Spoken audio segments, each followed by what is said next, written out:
Nisantar bayanan ƙarya da yaudara, matakai don gujewa amfani ko yaɗa bayanai na yaudara. Kwanan wata. Wani lokaci ana raba tsofaffin labarai a matsayin sabbi don ɓoye gaskiya ga jama'a.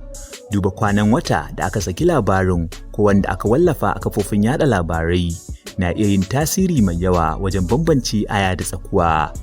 Muhalli, hoto, zance ko abin da ya faru a wani wuri. Ana iya cewa na wani abu ne daban. Sanin cewa za a iya sanya wani yanki na gaskiya a cikin muhallin da ba daidai ba zai taimaka wajen samun bayanai tare da shakku. Binciken intanet.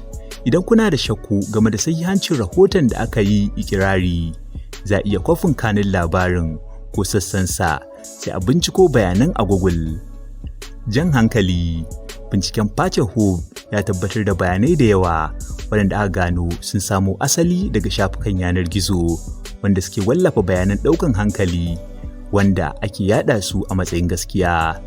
Misali shine lokacin da aka wallafa wani labari da ya ja hankali kuma aka yaɗa shi a Najeriya cewa wayar iPhone 13 na buƙatar rigakafin COVID-19 kafin a yi amfani da ita. Yawancin shafukan yanar gizo masu jan hankali sun yi amfani da lakabin haka. Ana iya samun ƙarin bayani a sashin game da mu wato about us.